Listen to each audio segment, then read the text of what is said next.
네, 안녕하십니까. 화요일 명인들의 복귀 김도윤입니다. 제가 세팅 시간이 오늘 좀 다른 날보다 걸려서 시작이 조금 늦었습니다. 좀 양해 바랍니다, 여러분. 장세가 제가 지난주가 우리 화요일이 휴일이라서 제가 지금 2주 만에 방송을 하게 됐어요. 뭐 다른 전문가분들께서도 시황을 잘 봐주시고 계시겠지만 제가 보는 시황에 대한 뷰도 좀 궁금해 하시는 분들이 계실 것 같아서 오늘 전체적인 흐름을 한번 점검을 좀 해봐야 될 것 같아요. 자, 일단 지금의 상황을 여러분들이 되게 두렵게 보고 계시는 분들도 많이 계실 거고, 이게 조정이 지금 작년부터 이어지고 있는 상황이라서 사실 투자 심리가 좋지 않죠, 기본적으로. 기본적으로 투자 심리가 좀 좋지 않은 상황인데, 제가 장세가 지금 어떻게 전개되고 있는지에 대한 흐름을 한번 정리를 좀 해보겠습니다. 자, 일단 작년도부터 여기서부터 시장이 조정이 시작됐고, 실질적으로 1월 달부터는 저는 여기서부터 거의 뭐 조정이 진행됐다고 생각을 하는데, 고점은 여기 나왔고, 작년도 시장의 이슈는 일단 유동성입니다. 이 유동성에 대한 조정은 사실 이번 3월 FMC가 변곡점이 될 수 있는 자리예요. 애초에는 좀 변곡점이 될 수 있는 자리였습니다. 왜냐하면 이거 QT는 양적 긴축은 일단 기본적으로 연말을 언급을 해왔고, 실제로도 이 타이트닝을 직접적으로 할 만큼 경제 체력이 강하지 못하기 때문에 오히려 3월 FMC에 첫 인상을 하면 과거의 금리 인상 사례들 봤을 때 첫 인상을 할 때 경기가 괜찮으면, 경기가 양호하면 오히려 첫인상 시점까지 유동성에 대한 조정을 그 사전에 충분히 받고 금리를 첫인상을 하는 시점부터 오히려 강세장이 갔던 경우들도 많이 있어 왔습니다. 저는 그 가능성도 있다고 생각은 하는데, 아직도 완전히 포기하고 있지는 않은데, 그런데 이게 러시아 사태가 변수가 되고 있는 여건으로 보셔야 됩니다. 그래서 이 시장이 뭐 미국 시장과 함께 봐야 되는데, 이게 우리나라 시장만으로 볼 수 없는 구조라서 뭐 미국 흐름이랑 이런 해외 시장도 같이 생각을 해봐야 되지만, 저는 애초에 여러분들께 제가 이 정도면은 사야 되지 않을까. 제가 올해 연초부터 사실 2022년도를 그렇게 좋게 보지는 않는다. 일단 기본적으로 상반기 전략은 방어하다가 많이 내리면 사라, 이렇게 말씀드렸죠. 많이 하락하면 오히려 기회가 온다. 이렇게 원래 시황을 말씀드렸는데, 뭐 2,600이 많이 하락한 거죠. 2,600이 많이 하락한 겁니다. 작년도 연말 종가에서 3,000포인트였고, 그때 2,600을 제가 언급했을 때 또 막 너무 과격한 거 아니냐, 막 이런 얘기까지 들었으니까. 근데 제가 생각했던 자리가 일단 2,600선이고요. 저는 QT를 되게 빨리 시작하면은 2,400대까지도 갈 수 있다라고는 봤는데, 지금 경제 여건이면 일단 QT 때문에 이렇게 가진 않을 거예요. 근데 이게 지금 뭐 2,400을 얘기하는 거 아니에요. 현재로서는 아래가 조금 더 열릴 수도 있을 것 같아요. 이건 상황을 봐야 되는데, 왜냐면은 이게 지금 우리가 우크라이나 사태가 이게 완전히 다른 상황으로 흘러가고 있어요.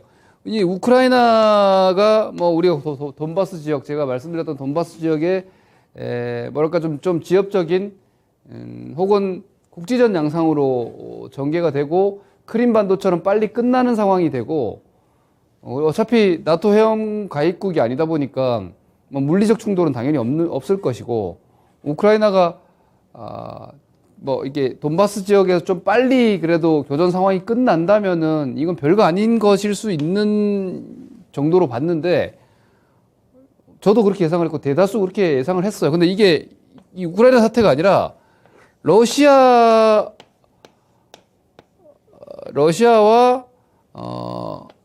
미국 서방의 약간 경제적 전쟁 같은 양상이 되어버렸어요. 이 우크라이나는 그냥 뭐 대리전 양상이 오히려 되어 있고, 러시아가 국제법을 어기고 이게 본토로 진격해서 거의 수도 공략전으로 가버리다 보니까 이 미국 서방에서는 완전한 명분을 얻었죠. 그러면서 여기다가 물자를 계속 공급을 해주면서 물리적 충돌과 저항도 장기전으로 가고 있고, 러시아에 대한 경제 제재가 이게 러시아에 대한 경제 제재가 너무 강합니다. 뭐 스위프트 이게 말 그대로 자산 동결됐죠. 결제, 자산 다 동결됐어요. 근데 러시아가 세계 4위의 외환 보유국인데 우리 돈으로 따지면 750조 정도, 750조 달러, 아니, 750조 원 정도의 외환 보유국을 가지고 있는데 그 중에서 한 60% 정도가 유럽, 미국권 이 해외 은행들의 예치가 돼 있어요. 그리고 나머지는 뭐 달러가 아니라 금과 관련한 자산으로 가지고 있고 위안화 자산으로 가지고 있고 이런 것들도 IMF 관련 예치금이고 이런 거 바로 달러 유동성으로 갈 수가 없어요. 그래서 러시아의 외환 보유고 얘기가 지금 나오고 있어요. 실질적으로 러시아 외환 보유고를 많이 가지고 있지만 그 외환이 동결돼 버리다 보니까 여러 가지 지금 뭐 아주 과격한 그러니까 이게 지금 우크라이나하고 러시아 국지전 혹은 지역적인 교전 상황에서 마무리되는 크림반도 정도의 신속하게 빨리 끝나는 그런 국지전이 아니고 장기적인 전면전 그리고 미국은 물리적으로 충돌하면 3차 대전일 수 있으니까 지금 미국이 힘이 지금 나오고 있어요. 미국이 경제 제재를 하면서 이게 경제 제재가 미국의 전 세계적인 경제 대통령으로서의 지배권을 가지고 있잖아요. 이거는 이제 중국도 경고가 되는 거죠.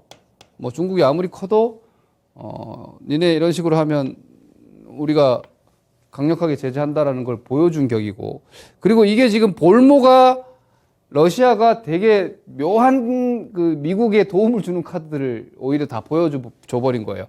이 볼모가 지금 유럽이 돼 있어요. 특히나 독일. 특히 독일을 중심으로 하는 유럽이 돼버렸죠. 노드스트림 2도 독일이고, 그죠? 지금 어제 나온 러시아산 원유 수입 금지 조치도 독일은 반대. 왜냐면 독일 40% 넘어요. 러시아산 원유 수입 비중이 40% 넘습니다. 그러니까 유럽도 지금 엉망이죠. 유럽 금융사들 당연히 주가 폭락 나오고 있죠. 왜? 러시아 국채 보유 익스포저가 제일 높은 게 유럽 은행들이고 미국은 상대적으로 러시아와의 이 교역 규모라든지 뭐 에너지 수입 비중이나 이런 것들도 엄청 낮기 때문에 그러니까 미국이 지금 완전 꽃놀이패가 돼버린 거예요. 거기에다가 바이든이 뭐 아시겠지만 바이든이 지지율이 지금 빠르게 회복되고 있단 말이에요. 왜냐하면 작년도에 취임 원년이었는데 지지율이 엉망이 돼버렸죠. 특히 이제 그 부분에서 가장 그 지지율에 데미지를 줬던 게 아프간 철군 아닙니까? 근데 직접적으로 물리적인 미군 투입은 아니지만 경제 제재를 통해서 과거에 트럼프가 공언했던 뭐 세계 대통령 우리 미국 할 생각 없다. 그때 반대 여론이 높았거든요. 그런데 바이든이 뭐 외통위 우리로 따지면 외통위 이 위원장 오래 했기 때문에 이 외교 국방 쪽으로 전문가 아닙니까 바이든이. 그러다 보니까 이런 여러 가지 조치들에서 상당히 뭐랄까 강한 미국 그리고 다시 한번 바이든이 어떤 좀 심하게 얘기하면 좀 병약한 이미지 이런 것들을 한 번에 돌파하는 여러 가지 카드가 된 거예요. 미국은 지금 별로 아플 게 없어요. 미국 주식시장이 좀 떨어지는 거는 정치적으로는 상관이 없거든요. 오히려 크게. 오히려 그리고 미국이 지금 인플레이션이나 고용 문제나 이런 부분들 때문에 자산 버블이 심했기 때문에 기타 등등으로 자산 조정까지 나오고 있죠. 그러다 보니까 이 상황이 한마디로 좀 장기화되고 있는 게 제일 문제예요. 좀 장기화되고 있는 게 제일 문제고 지금 주식시장이 원래 총성이 올리면 주식을 사라 하는데 그거는 물리적인 충돌과 그것이 빨리 끝났을 때 얘기인데 지금 물리적 충돌이 아니라 앞서 말씀드린 이 경제 제재가 강화가 되고 이 경제 제재로 러시아 자산에 대한 익스포저가 있는 이런 금융사들에 대한 유럽 금융사들에 대한 약간의 부담을 지금 시장이 느끼고 있고 그리고 이 러시아가 외환 보유고의 자산 동결이 되면서 스위프트 제재라든지 뭐 이런 것들 때문에 자산 동결되고 결제가 제대로 이루어지지 못하면서 좀 의도적 디폴트. 왜냐하면 16일이 또 날짜가 나와버렸어요. 16일이 러시아 채권의 이자 지급일이라서 이때 러시아가 지금 대놓고 이러고 니네가 다 동결해가지고 니네 이자 못 줄 수 있어. 여러분 은행에 돈 빌려가지고 이자 못 갚으면 어떻게 됩니까? 바로 신용관리자 들어가고 그 빚에 대한 독촉 압박이 들어오죠. 그죠? 그러니까 이자는 당연히 채무자의 의무입니다. 채권자는 이자를 받을 권리가 있는 것이고. 그렇기 때문에 이 이자 지급일에 제재 때문에 우리가 이자 못 줄 수도 있다. 이런 식으로 대놓고 이제 디폴트, 이게 이자 못 갚으면 디폴트 상황이 되는 거예요. 기술적 디폴트가 되는 거니까. 그러니까 이런 날짜가 나와 있어서 이게 다음 주 공교롭게도 FOMC 또 날이라서 이번 주가 스트레스가 제일 높을 수밖에 없고요. 그런 상황이 지금 되어 있고, 그리고 이 전황 자체가 지금은 제가 말씀드리는 건 이벤트 상황이고, 지금 말씀드리는 건 이벤트 상황이고, 또 하나는 뭐가 문제냐면 지금 말씀드린 이 전황, 여기에는 경제 전쟁이라고까지 하긴 그렇지만 경제 전쟁도 저는 포함된다고 생각합니다. 미국은 지금 물리적으로는 참전하지 않았지만 경제 전쟁, 러시아에 대한 제재는 제일 선봉에 있기 때문에 요게 제일 중요합니다. 그런데 중요한 건 뭐예요? 러시아가 약소국이 아니죠. 물론 러시아는 금융시장에서는 이머징 시장에서의 비중도 우리보다 작아요. 그렇지만 러시아는 뭐 영토라든지 전 세계 시장에서 입김 같은 것들은 강대국에 속하죠. 그러니까 지금 이게 강대강이 됐다는 게 문제예요.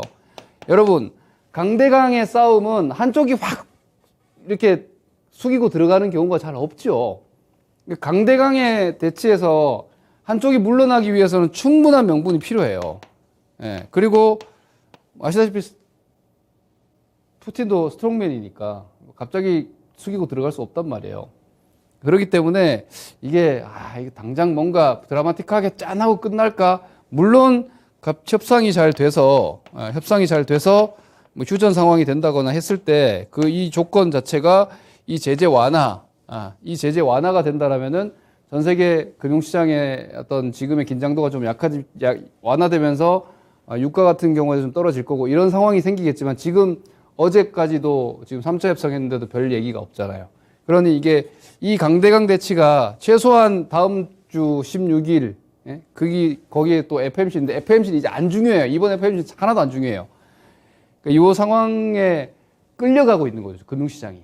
이렇게 이해를 하셔야 돼서, 그동안에 제가 주식시장을 겪으면서 나타난, 지정학적 변수 중에서는 꽤나 큰 편인 것 같아요. 실질적으로 뭐, 포격을 하고 물리적 충돌하고 이게 중요한 게 아니라 러시아에 대한 미국을 필두로 하는 서방의 경제 제재가 전례 없이 강해서 완전히 북한급 봉쇄가 지금 들어가고 있거든요.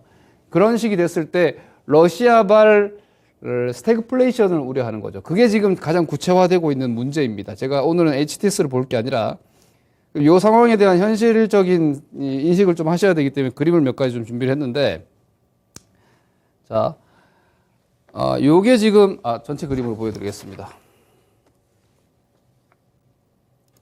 화면이, 잠깐만요. 자, 여기 보시면은, 요게 이제 10년물, 미국의 10년물 국채 수익률이고요. 이게 2년물 국채 수익률이고, 빅스 지수, 그리고 유가, WTI, 금값, US 달러입니다. 자, 이 10년물이 쭉 떨어졌죠. 여기 보시다시피 2% 넘어갔었잖아요. 근데 지금 얼마예요? 1.75 수준까지 떨어졌어요. 이거는 미국 채권이 급등했다는 얘기예요. 미국 채권 급등. 미국채 안전자산이잖아요. 그러니까 러시아 사태가 2월 24일에 터지고 그때부터 이제 전쟁 위험이 급증하면서 미국채에 대한 매수 수요가 강력하게 들어갔다는 얘기예요.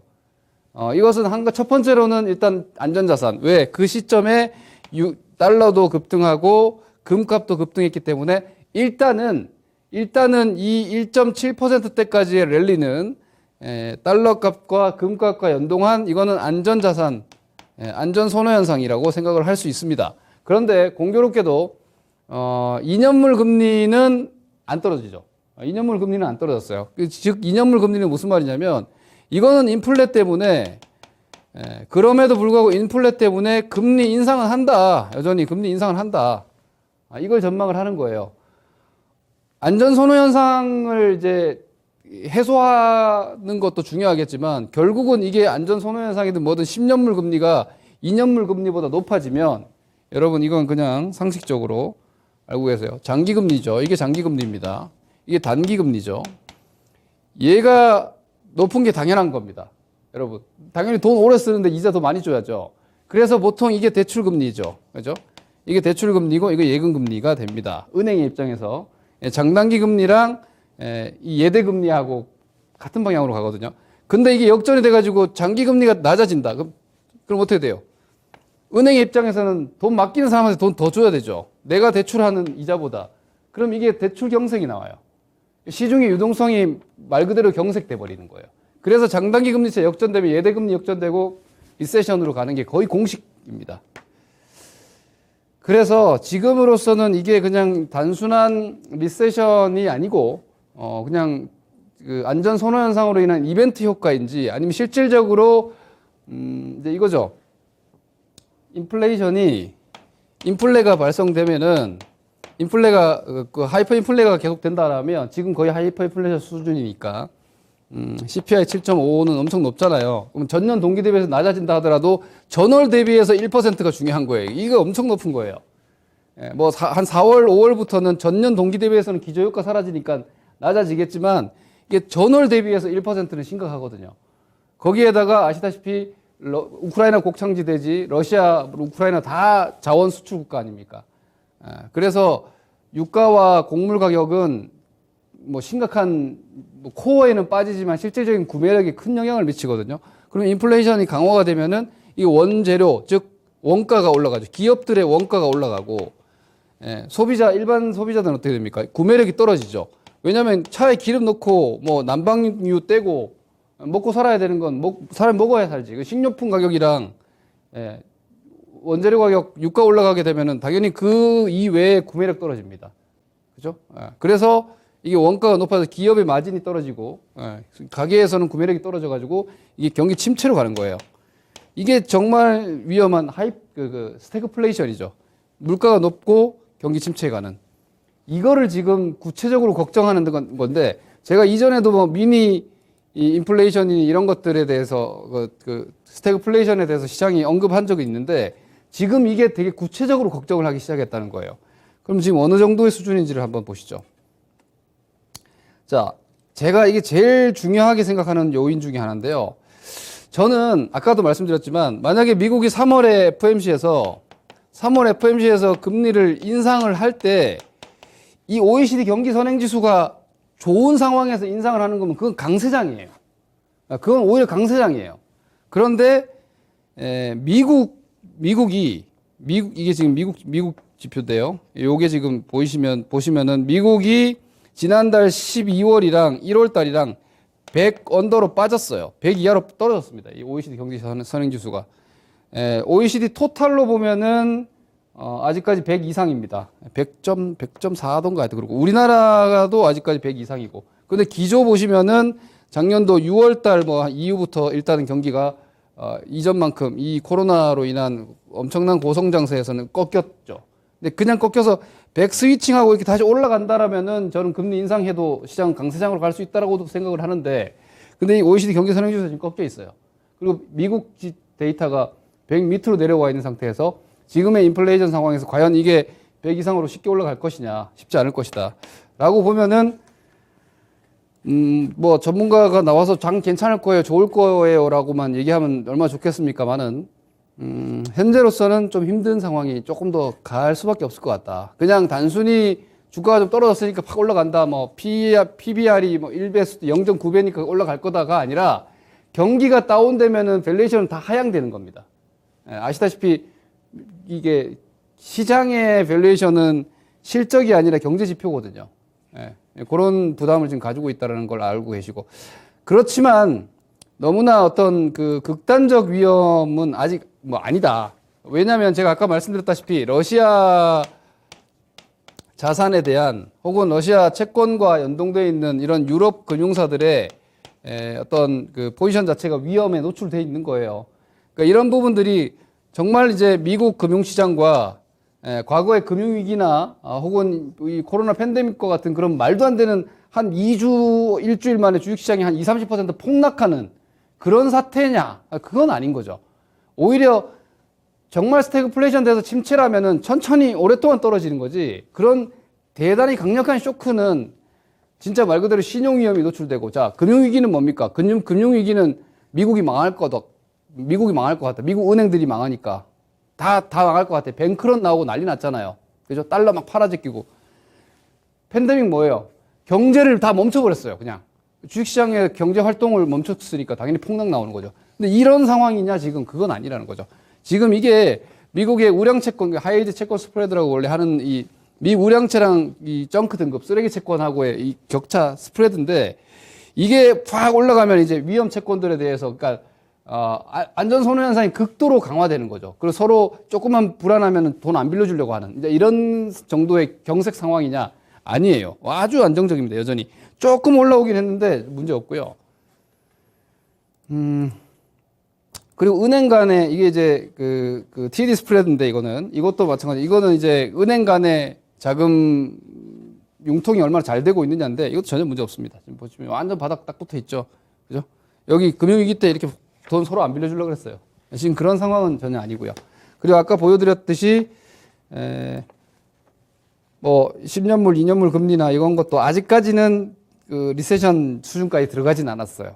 그렇기 때문에 제가 볼 때는 다음 주까지 요 저점을 조금 깨고 뭐 이 정도는 사실 이미 오픈해놔야죠. 오늘도 두드렸고 하니까 요거 좀 깰 수는 있을 것 같은데 뭐 여기서부터 새로운 하락이 시작되고 이건 아닌 것 같아요. 그래서 제가 포지션에 대한 의견을 좀 드리면 자 일단 주식을 갖고 계신 분들은 여기서 막 도망가야 된다는 의견은 저는 아니에요. 그런데 당장 이게 스태그플레이션으로 진행이 될지 어떨지는 좀 더 추이를 봐야 되겠지만 좌우간 최소한 OECD 경기 선행지수로 보는 경제 상황은 지금 좀 둔화 여지는 분명히 있다. 그러면 인플레가 쉽게 잡히지 않는 형태로 가고 있고 경기가 둔화하기 때문에 스태그플레이션에 대한 내 포트폴리오의 포지션 위험 오픈이 얼마나 더 있느냐. 예를 들어서 뭐 원재료 부담이 큰 기업들, 리오프닝 신경 쓰지 마세요. 소비 기업들, 이런 것들의 노출도가 높은 포트폴리오는 변동성 데미지가 조금 더 나올 수 있음을 감안하셔야 되고 오히려 긴축에 대한 우려가 완화됐기 때문이고 그리고 또 하나는 이런 부분에서 신성장주들은 별 데미지를 입지 않습니다. 오히려. 그래서 성장주가 다시 조금 부각되는 상황이 단기적으로 좀 될 것 같고 그래서 경기주나 원재료의 노출 빈도가 높은 종목 지금 뭐 우크라이나 러시아 사태로 그 수혜주에 막 공격적으로 가지 마시라는 거예요. 오히려. 그런 쪽으로 좀 포트폴리오 밸런스에 대한 조절이 필요하고 현금 보유자는 어떻게 해야 되느냐 아직 너무 모험 안 하셔도 될 것 같아요. 여기가 한번 잡혔지만 지금 상황이 좀 바뀌어가지고 한번 저점 한 개를 더 봐야 될 수도 있는 상황이니까 뭐 아까 말씀드렸다시피 그렇다고 막 팬데믹이나 금융위기 이 정도는 아니니까 한 50포인트 더 떨어졌다 올려나 이 정도 마인드로 전황이나 이런 상황들이 좀 끝날 때까지는 조금은 좀 속도를 좀 늦추시고 보시는 게 매수 입장에서는 좀 낫지 않을까 이렇게 의견을 드리겠고요. 결국은 이러나 저러나 기업 실적이고 성장입니다. 그래서 실적과 성장, 시대적인 환경에 우호적인 기업들은 뭐 어차피 지나가려니 하고 기다려 보시고요. 스태그플레이션에서도 성장주는 그래도 경기가 좋을 때는 성장주가 안 좋아요. 이놈 저놈 다 좋아지니까. 그런데 경기가 지금처럼 부진하고 이럴 때는 성장주가 부각받아요. 왜냐? 세상은 힘든데 좋아지는 산업들은 유효하니까. 그래서 오히려 지금 다시 성장주 쪽으로 유동성 흐름이 움직일 수 있다. 이런 점을 전략적으로 좀 검토해 보시기를 권해드리겠습니다. 내일 뭐 투표 꼭 하시고요. 다음 주에 뵙도록 하겠습니다. 감사합니다. 김동일입니다.